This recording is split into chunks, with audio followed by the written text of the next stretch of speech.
Assalamualaikum warahmatullahi wabarakatuh. Perkenalkan saya Yuki Wanam Pratama dengan NPM 235400126. Saya dari Universitas Slamet Riyadi dari Prodi PGSD semester 2 kelas 3. Oke teman-teman semua, untuk kali ini kita akan membahas sedikit materi tentang masalah siswa yang ada di sekolah dasar. Apa saja permasalahannya? Mari kita bahas bersama-sama. Pengertian masalah. Masalah merupakan sesuatu atau persoalan yang harus diselesaikan atau dipecahkan. Masalah yang menimpa seseorang bila dibiarkan berkembang dan tidak segera dipecahkan dapat mengganggu kehidupan, baik dirinya sendiri maupun orang lain. Jenis-jenis masalah siswa di sekolah dasar. Sikap dan perilaku anak-anak yang menyimpang karena adanya suatu masalah dapat juga mengganggu tugas-tugas perkembangan anak pada fase berikutnya, yaitu fase masa puber, dan sebagai akibatnya, anak akan mengalami gangguan dalam menjalani kehidupan. Jenis-jenis masalah yang dialami murid sekolah dasar bisa bermacam-macam. Dari Prayitno tahun 1985, menyusun serangkaian masalah murid sekolah dasar. Masalah-masalah itu diklarifikasikan atas. Yang pertama, kemampuan akademik, yaitu keadaan siswa yang diperkirakan memiliki inteligensi yang cukup tinggi, tetapi tidak dapat memanfaatkannya secara optimal. Yang kedua, ketercepatan dalam belajar, yaitu keadaan siswa yang memiliki IQ 130 atau lebih tetapi masih memerlukan tugas-tugas khusus untuk memenuhi kebutuhan dan kemampuan belajar yang amat tinggi. Yang ketiga, sangat lambat dalam belajar, yaitu keadaan siswa yang memiliki akademik yang kurang memadai dan perlu dipertimbangkan untuk mendapatkan pendidikan atau pengajaran secara khusus. Selanjutnya, untuk yang keempat, kurang motivasi dalam belajar, yaitu keadaan siswa yang kurang bersemangat dalam belajar mereka seolah-olah tampak jera dan malas.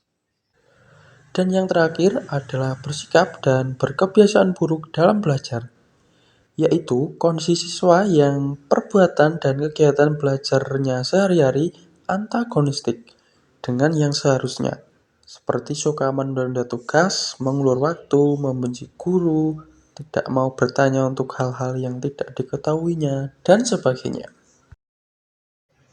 Oke teman-teman, untuk yang selanjutnya, masalah gangguan sosial emosional siswa.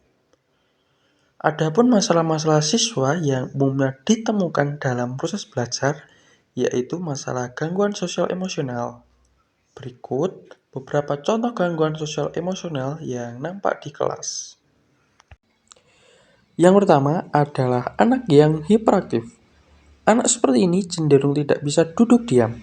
Ia cenderung bergerak terus-menerus, kadang suka berlarian ke sana kemari, dan lain-lain.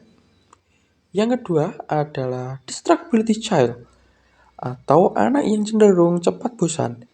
Ia seringkali mengalihkan perhatiannya ke berbagai objek lain yang ada di dalam kelas atau di luar kelas.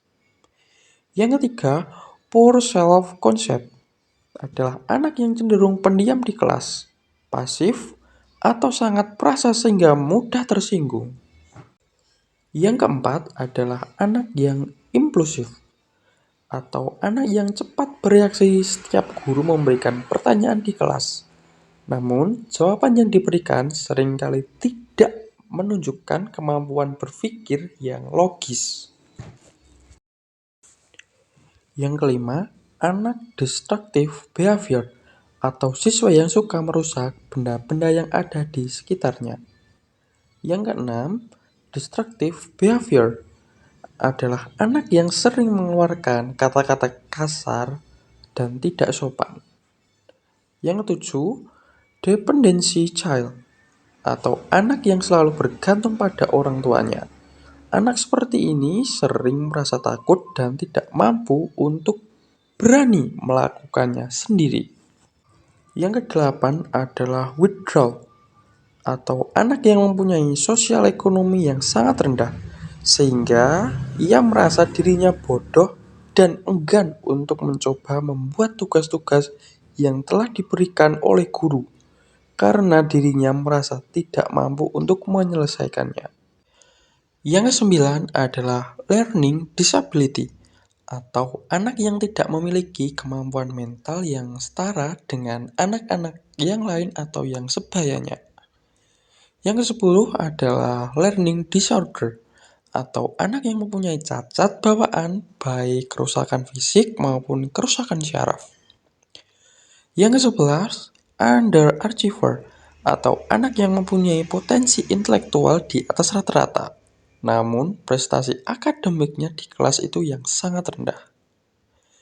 Yang ke-13 adalah slow learner atau anak yang sulit menangkap pelajaran di kelas dan membutuhkan waktu yang lama untuk dapat menjawab dan mengerjakan tugas-tugasnya. Lalu, bagaimana cara untuk mengatasi masalah gangguan sosial emosional siswa? Cara yang paling efektif dalam mengatasi masalah-masalah emosional dan perilaku di kelas adalah dengan mencegah terjadinya masalah ini. Sementara tidak semua masalah emosional dan perilaku dapat dicegah. Suatu pendekatan proaktif jauh lebih efektif dibanding dengan cara yang semata-mata hanya merespon terhadap masalah. Cara ini memberikan hubungan komunikasi yang saling memuaskan yang mungkin sebelumnya diterima dengan lebih negatif oleh siswa maupun guru. Beberapa cara yang mungkin dapat meningkatkan perilaku positif siswa adalah sebagai berikut.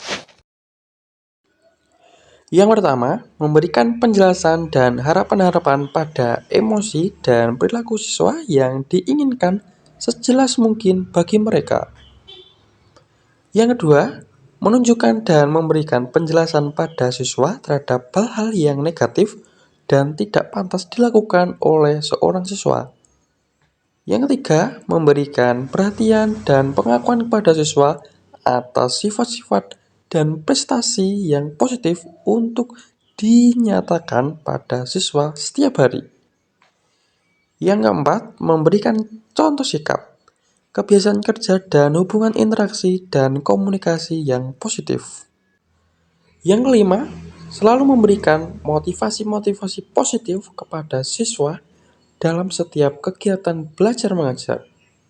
Yang keenam, mempersiapkan pola pengajaran dan memberikan kurikulum yang tersusun dengan baik dan cara penyampaiannya yang efektif, kreatif, dan dapat menjadikan siswa lebih aktif. Dan yang terakhir adalah memberikan bimbingan belajar khusus pada siswa yang memang memerlukan. Oke teman-teman, itu tadi merupakan materi tentang masalah siswa yang ada di sekolah dasar. Lantas kita tadi juga membahas sedikit tentang pengklasifikasian masalah, masalah emosional siswa, dan cara mengatasi atau menanggulangi permasalahan tersebut. Sejatinya, bagi kita seorang calon guru maupun guru harus mengetahui dan bisa menyikapi akan permasalahan tersebut. Oke, cukup itu saja yang dapat saya sampaikan dari video ini. Apabila ada kekurangan maupun kesalahan dalam video ini, saya mohon maaf yang sebesar-besarnya. Wassalamualaikum warahmatullahi wabarakatuh.